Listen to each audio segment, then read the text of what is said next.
নমস্কাৰ ছাৰ বাইদেউসকল চৰকাৰী কৰ্মচাৰীসকলৰ কাৰণে বিশেষ শেহতীয়া খবৰ প্ৰকাশ কৰিছে আপোনাৰ সদৌ অসম কৰ্মচাৰী পৰিষদে হয় ছাৰ বাইদেউসকল আপোনালোকে ঠিকই শুনিছে আপোনাৰ তামোলপুৰত কৰ্মচাৰী পৰিষদৰ যি আপোনাৰ সভা আছিলে আৰু তাত মুখ্য উপদেষ্টা বাসৱ চন্দ্ৰ কলিতাৰ অভিযোগ য'ত তেখেতে কৈছে যে এতিয়া আৰু কৰ্মচাৰীৰ মুখত হাঁহি নাই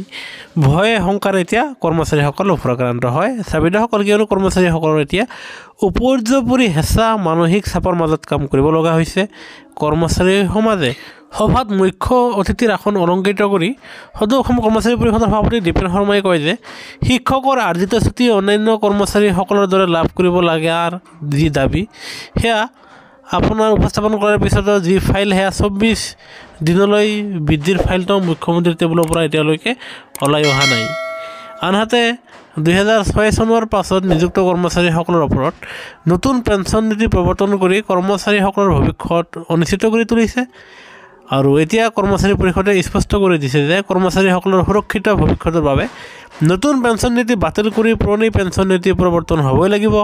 কৰ্মচাৰী পৰিষদে কেতিয়াও এই দাবীৰ পৰা আঁতৰি নাহে সভাত অংশগ্ৰহণ কৰি সদৌ অসম মধ্য ইংৰাজী শিক্ষক সন্থাৰ প্ৰাক্তন সভাপতি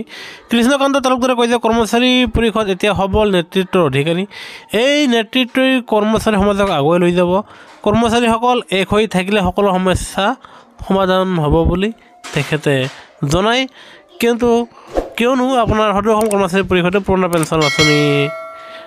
বিচাৰি আছে আৰু যিটো এতিয়াও আপোনাৰ চৰকাৰে এই ক্ষেত্ৰত কোনো ধৰণৰ মন্তব্য